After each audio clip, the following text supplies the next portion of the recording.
नमस्कार, आप सबका स्वागत है ट्रांसपोर्ट इमेज में। मैं हूं विदिशा। आइए नजर डालते हैं अब तक के अहम खबरों पर।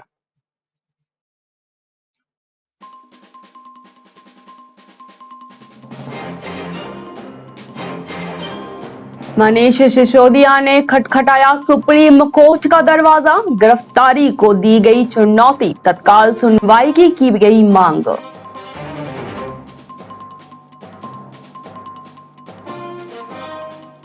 कांग्रेस ने खादी को बोला अलविदा, लेकिन शराब से बड़ी नजदीकियां। नाराज हो पार्टी नेता ने अलकमान को लिखा खत।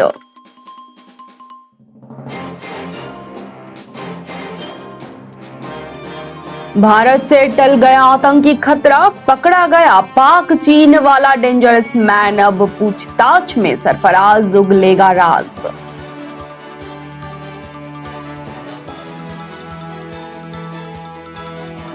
बड़ी आतंकी वारदात को अंजाम देने की फिराक में घूम रहा इंदौर का सरफराज मेनन।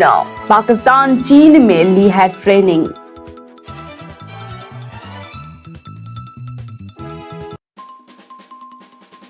एनआईए ने अखिल गगोई के खिलाफ जारी किया आरोप पत्र। कहा, माओवादी गतिविधियों के सरगना है विधायक।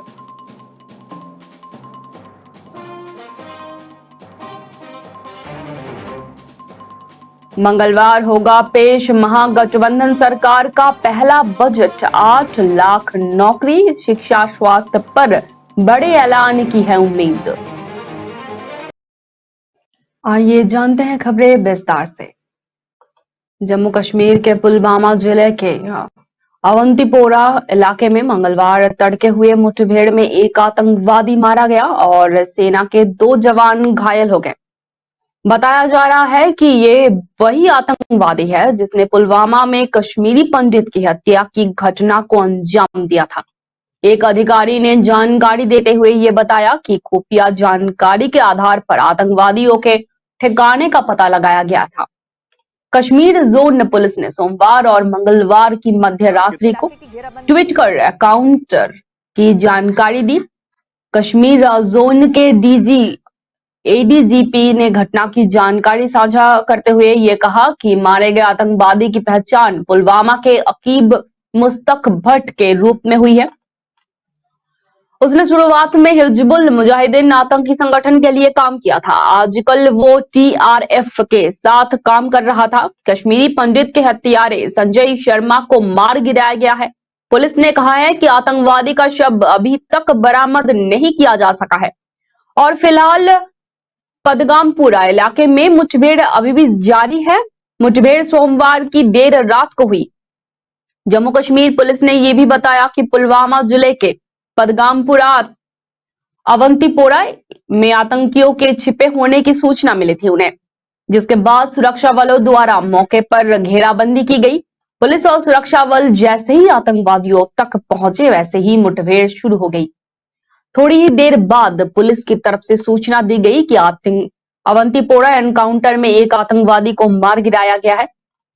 आपको बता दें कि बीते 26 फरवरी को आतंकियों ने साउथ कश्मीर के पुलवामा जिले में कश्मीरी पंडित संजय शर्मा को गोली मारकर हत्या कर दी। इस टारगेट किलिंग का मामला सामने आने के बाद सुरक्षा बलों ने सघन जांच शुरू कर दी थी।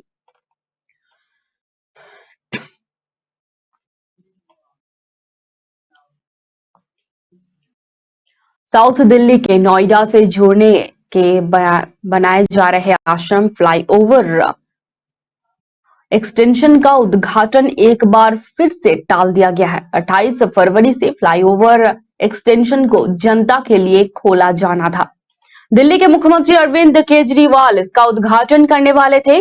कायस लगाया जा रहा है कि डिप्टी सीएम मनीष सिसोदिया की गिरफ्तारी के बाद फ्लाईओवर का उद्घाटन टाल दिया गया है, जिसके कारण दिल्ली के हजारों यात्रियों को ट्रैफिक जाम के संकट से हाल फिलहाल कोई राहत मिलने की उम्मीद नजर बिल्कुल नहीं आ रही है। इस आश्रम फ्लाईओवर एक्सटेंशन को डीएनडी और आश्रम फ्लाईओवर को जोड़ने के लिए बनाया जा रहा है।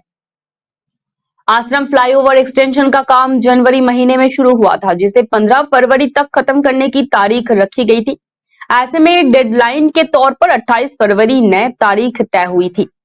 इसी तारीख से आश्रम फ्लाईओवर एक्सटेंशन को खोला जाना था। पीडब्ल्यूडी के सूत्रों के मुताबिक फ्लाईओवर एक्सटेंशन का काम पूरा हो गया है। हालांकि छोटे मोटे काम अभी चल रहे हैं। पीडब्ल्यूडी विभाग संभाल रहे मनीष सिसोदिया ने 2 फरवरी को आश्रम फ्लाईओवर एक्सटेंशन का दौरा किया था और कहा था कि 28 फरवरी तक इसका उद्घाटन हो जाएगा।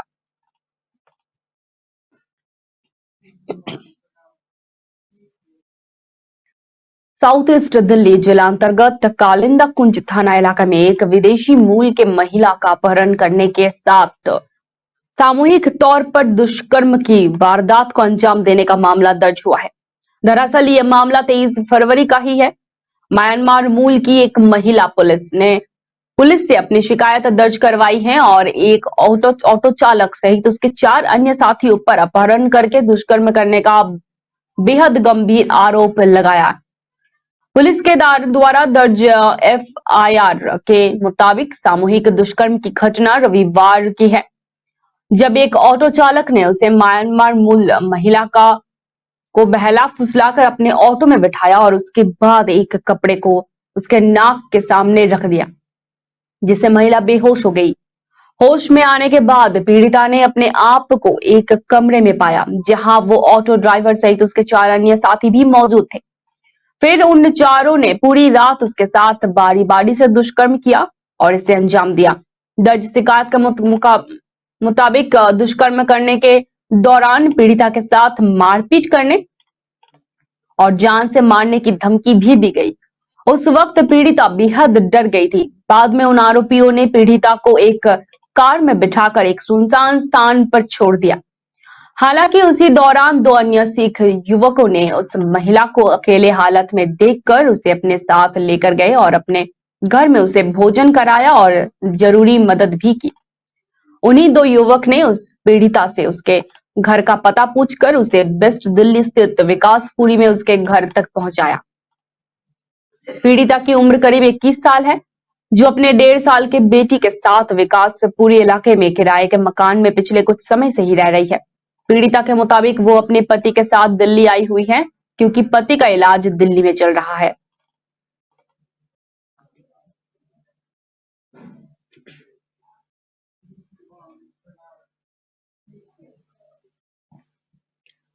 इन दिनों उत्तर प्रदेश में उमेश पाल की हत्याकांड को लेकर राजनीतिक माहौल गर्मा हुआ है। इसी कड़ी में हत्याकांड का मूल साजिशकर्ता सदाकत खान का समाजवादी पार्टी के राष्ट्रीय अध्यक्ष अखिलेश यादव के साथ फोटो वायरल हो रही है। उमेश पाल हत्याकांड में गिरफ्तार हाईकोर्ट के अधिवक्ता सदाकत खान का समाजवादी पार्टी के मुखिया अखिलेश यादव के साथ उसकी फोटो सामने आई है। तस्वीर में वो अखिलेश यादव के साथ हाथ मिलाता हुआ नजर आ रहा है। सदाकत खान की गिरफ्तारी के बाद सोशल मीडिया में ये फोटो अब वायरल हो रही है। सनसनीखेज उमेश पाल हत्याकांड में सामने आए सीसीटीवी फुटेज में बड़ा खुलासा हुआ है। जेल में बंद सपा के पूर्व सांसद अतीक अहमद के बेटे असद को वारदात में शामिल 4 हमलावरों में से एक दिखाया गया है। सोमवार दोपहर प्रयागराज में एक मुठभेड़ में उत्तर प्रदेश पुलिस द्वारा एक आरोपी को मार गिराए जाने के बाद ये बात सामने आई है। आपको बता दें कि उमेश पाल बसपा विधायक राजू पाल की 2005 की हत्या के सामने मामले में एक प्रमुख गवाह भी था। 24 फरवरी को प्रयागराज के धूमनगंज इलाके में हमलावरों ने उसके घर के बाहर गोली मारकर उसकी हत्या कर दी थी।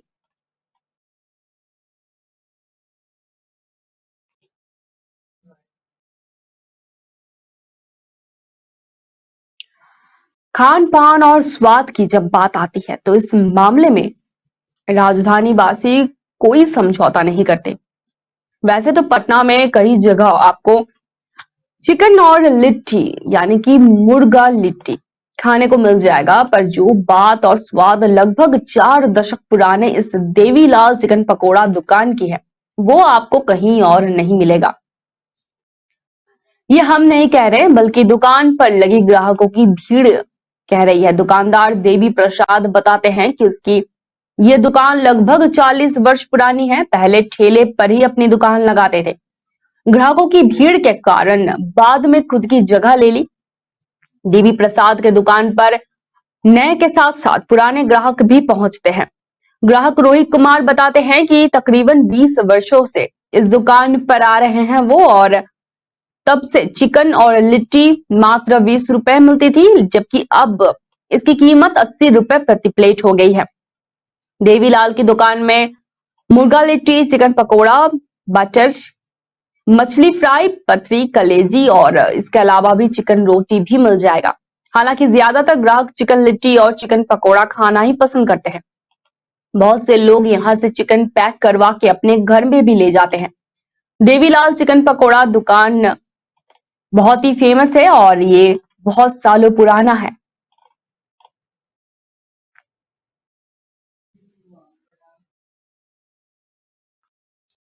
उत्तराखंड की सांस्कृतिक नगरी अल्मोड़ा अपनी ऐतिहासिक विरासत के लिए जानी जाती है।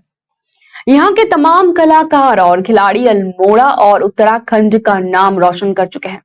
वैसे तो आजकल बच्चों में बॉलीवुड या फिर हिप हॉप डांस का चलन है, परंतु अल्मोड़ा में कथक नृत्य सीखने के लिए भी काफी बच्चे पहुंच रहे हैं। अल्मोड़ा में खुले नटराज डांस एंड युवा फिटनेस इंस्टीट्यूट में लड़कियां कथक सीखने के लिए पहुंच रही हैं। कथक नृत्य भारत के महत्वपूर्ण शास्त्रीय नृत्यों में से ही एक है। इंस्टीट्यूट में 60 से भी ज्यादा लड़कियां कथक सीखने के लिए आती हैं। इसके अलावा यहाँ की लड़कियां टीवी शो में भी भाग ले चुकी हैं। कथक सीखने के लिए पहुंची भूमिका ने बताया कि उन्हें डांस कराना काफी पसंद है और कथक उन्हें और भी अच्छा लगता है। कथक में वो हस्तक, तिहाई और टुकड़े के अलावा भी कई चीजें सीख चुकी हैं। भविष्य में वो कथक नृत्य करके आगे तक जाना चाहती है। छात्रा निकिता ने बताया कि वो कुछ महीने पहले ही कथक सीखने के लिए यहाँ आ रही है और अब ऐसा लगता है उन्हें कि वो कई सालों से कथक की विधाएं सीख रही हैं। कथक में घुंघरू की अहम भूमिका रहती है। बिना घुंघरू के कथक नृत्य अधूरा है। छात्रा अनुष्का तिवारी ने बताया कि पिछले 2 सालों से वो कथक सीखने के लिए आ रही हैं। कथक में उन्होंने कई चीजें सीखी है। अनुष्का ने बताया कि कोरोना के समय में उन्होंने कथक ऑनलाइन के माध्यम से ही सीखना शुरू किया था। अब ऑनलाइन माध्यम से वो ऑफलाइन माध्यम में कथक सीख रही हैं। कथक के टीचर हर्ष टम्बा ने बताया कि उनके इंस्टीट्यूट में 3 साल से लेकर 30 साल तक की महिलाएं कथक सीखने आ रही हैं। कथक का रुझान बच्चों में काफी देखने को मिल रहा है। इसके अलावा यहाँ के बच्चे टीवी शो में जाकर अपना नृत्य की प्रस्तुति भी कर चुके हैं।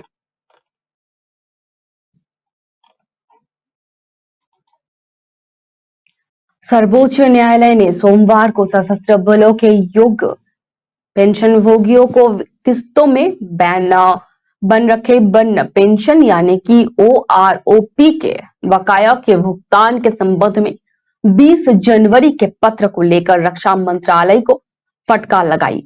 मुख्य न्यायाधीश DY चंद्रचूड़ और न्यायमूर्ति PS नरसिम्हा और JB पारदीवाला की अध्यक्षता वाली पीठ ने अतिरिक्त सॉलिसिटर जनरल N वेंकटरमन को बताया, यहाँ आप युद्ध नहीं रहे हैं और यहाँ आप कानून के शासन के तरह लड़ रहे हैं। बेहतर होगा कि आप अपने घरों को व्यवस्थित करें। ये रक्षा मंत्रालय के लिए इसके बारे में जानने का तरीका बिल्कुल नहीं है। रक्षा मंत्रालय का प्रतिनिधित्व करने वाले वेंकटरमन ने कहा, 8 लाख पेंशनरों 2500 करोड़ रुपए की एक किस्त पहले ही जमा की जा चुकी है और हमने वचन दिया है कि परिवार के लिए ये 31 मार्च से पहले होगा। शेष राशि हम भुगतान कर रहे हैं। हम ये नहीं कह रहे हैं कि हम भुगतान नहीं कर रहे हैं। शीर्ष अदालत ने मंत्रालय से सचिव द्वारा जारी पत्र पर आपत्ति जताई और उन्हें इस मामले में व्यक्तिगत हलफनामा दाखिल करने का निर्देश भी दिया। दलीलें सुनने के बाद शीर्ष अदालत ने मामले की अगली सुनवाई होने के तक छुट्टी के बाद ही निर्धारित की। पिछले साल मार्च में शीर्ष अदालत ने केंद्र के फॉर्मूले के खिलाफ अधिवक्ता बालाजी श्रीनिवासन के माध्यम से भारतीय पूर्व सैनिक आंदोलन द्वारा दायर याचिका पर फैसला सुनाया था। शीर्ष अदालत ने 9 जनवरी को केंद्र को सशस्त्र बलों के सभी पात्र पेंशनरों और OROP के कुल बकाया के भुगतान के लिए 15 मार्च तक का समय दिया था। बाद में सरकार ने सशस्त्र बलों के सभी पात्र पेंशनभोगियों को ओआरओपी योजना के तहत बकाये के भुगतान के लिए 15 मार्च तय समय बढ़ाने की मांग करते हुए शीर्ष अदालत का रुख किया था।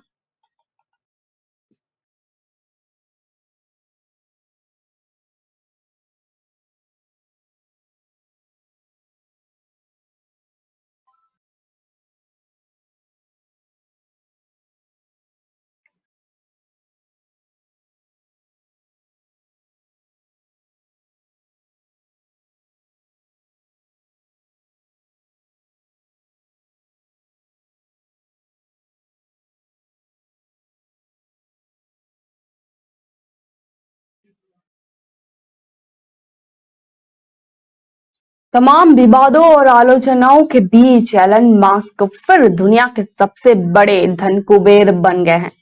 उन्होंने फ्रांस के अरबपति बर्नार्ड अर्नाल्ट को पीछे छोड़कर करीब 1 साल बाद ये रुतबा हासिल किया। ट्विटर की डील पूरी करने के बाद से ही एलन मस्क दबाव में चल रहे थे, लेकिन ब्लूमबर्ग बिलियनियर्स इंडेक्स के ताजा सूची में उनका दबदबा एक बार फिर कायम हो गया है। दरअसल मस्क को दोबारा नंबर 1 की कुर्सी तक पहुंचने में टेस्ला के शेयरों ने बड़ी भूमिका निभाई है। टेस्ला इंक के शेयरों का मूल्य 2023 में सिर्फ 2 महीने में 90% चढ़ चुका है, जिससे एलन मस्क की संपत्तियों में भी तेजी से इजाफा हुआ। 28 फरवरी 2023 को एलन मस्क की कुल संपत्ति 187 अरब डॉलर करीब 15.14 लाख करोड़ रुपया आंकी गई है। सिर्फ 2023 में यानी कि 2 महीने में ही उनकी संपत्ति में 50 अरब डॉलर यानी कि करीब 4 लाख करोड़ रुपए का इजाफा हुआ है, जो 36% की तेज बढ़ोतरी है।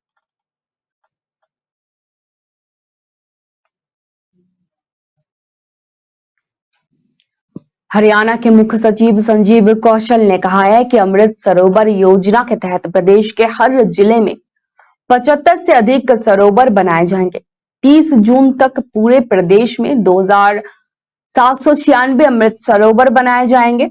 हरियाणा के मुख्य सचिव सोहना ब्लॉक के गांव हरियाखेड़ा गांव डोला में बनाए जा रहे हैं। अमृत सरोवर का निरीक्षण करने सोमवार को यहां पहुंची थी। यहां वो मीडिया से भी मुखबिर हुई और अमृत सरोवर योजना की जानकारी साझा की। इस मौके पर मुख्य सचिव ने कहा है कि इस कार्यक्रम में जनभागीदारी होना भी बहुत जरूरी है। जब तक यूजर बॉडी नहीं बनाई जाती है, तब तक ये योजना कामयाब नहीं है। वहीं उन्होंने ये भी बताया कि प्रत्येक गांव में बनने वाले जल सरोवर का नामकरण गांव के वीर शहीदों के नाम पर किया जाएगा। उन्होंने यहां तक कहा कि केंद्र सरकार व राज्य सरकार प्रदेश के भूजल स्तरों को बढ़ाने में अहम भूमिका निभा रही है। उसी के चलते जगह जगह पर अमृत सरोवर बनाए जा रहे हैं। जब तक प्रदेश में 55% तक काम पूरा हो चुका है। मुख्य सचिव ने सख्त तौर पर यह कहा है कि जोहड़ों व तालाबों पर अतिक्रमण वाले चाहे कितने सूखदार हो, उन पर सख्ती से कार्रवाई की जाएगी। इस मौके पर गंगा जल के प्रोजेक्ट चेयरमैन ने ये भी बताया कि हरियाणा में अधिकतर गांव बेरवल के पानी से ही डिपेंड होते हैं। इसी के चलते अमृत सरोवर पर कार्य किया जा रहा है। कुछ समय पहले ही यहाँ जेहद गंगे नाले के रूप में ही बदल गए थे, जिन्हें अब दुरुस्त किया जा रहा है। इस योजना के तहत पानी को ट्रीट करने इन तालाबों में ले जाया जाता है, जिससे गांव का जलस्तर बढ़ता है।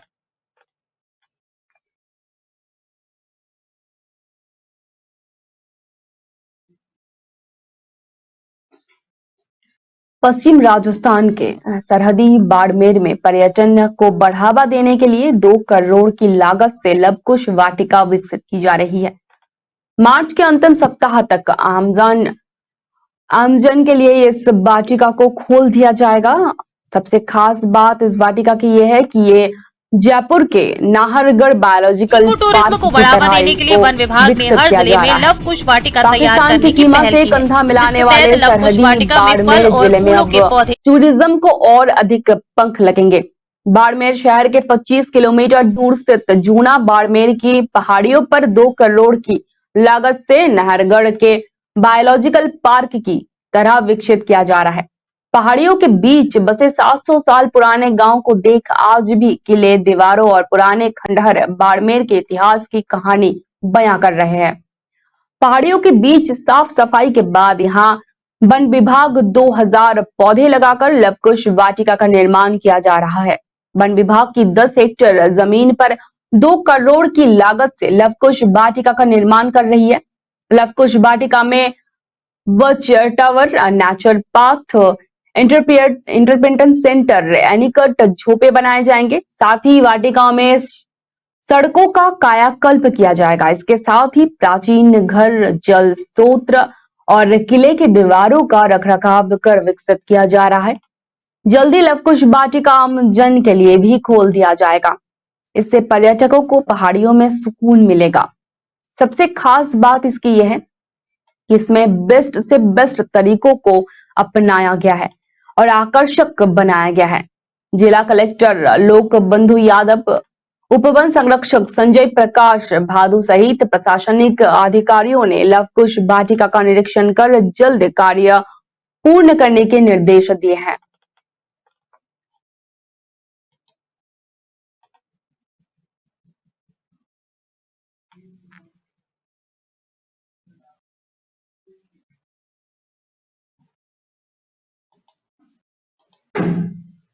यूपी के झांसी जिले से मेकअप की शौकीन महिलाओं के लिए एक चौंकाने वाली खबर है। झांसी के बाजारों में बड़े पैमानों पर ब्रांडेड कंपनियों के नगरी कॉस्मेटिक के उत्पाद लोगों को बेचा जा रहा है।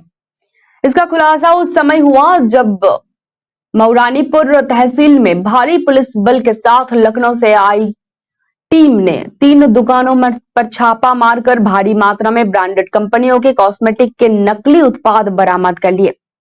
मऊरानीपुर कस्बे में Krishna general store, Rama general store, Pankaj general store नाम के 3 दुकानों में मुंबई और लखनऊ से आए हिंदुस्तान लीवर लिमिटेड कंपनी के अधिकारियों ने पुलिस बल के साथ छापा मारा। तीनों ही दुकानों में छापेमारी के दौरान भारी मात्रा में ब्रांडेड कंपनियों के नकली कॉस्मेटिक के उत्पाद मिलने से लोगों में हड़कंप मच गया। हिंदुस्तान लीवर लिमिटेड कंपनी के प्रतिनिधि नयनतारा का यह कहना है कि झांसी जिले के मऊरानीपुर कस्बे से कई महीनों से यह सूचना मिल रही थी कि कस्बे के कई दुकानों में बड़े पैमाने पर खुले आम ब्रांडेड कंपनियों के कॉस्मेटिक के आइटम बेचे जा रहे हैं, जो मेकअप के शौकीन लोगों के स्किन के लिए काफी हानिकारक साबित हो रहे हैं। ब्रांडेड कंपनियों के नकली मेकअप के उत्पाद को चेहरे और शरीर पर लगाकर लोगों को काफी परेशानियों का सामना करना पड़ रहा था। पुलिस बल के साथ सटीक सूचना के आधार पर ही टीम ने 3 दुकानों को ढेर कर उसकी तलाशी लिए तो भारी मात्रा में लेकम कंपनी के उत्पाद बरामद हुए।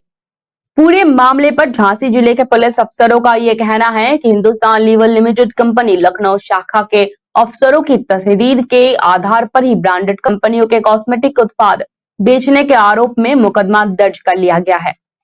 मुकदमा दर्ज करने के बाद पुलिस की टीम को मामले की जांच के लिए लाया गया है।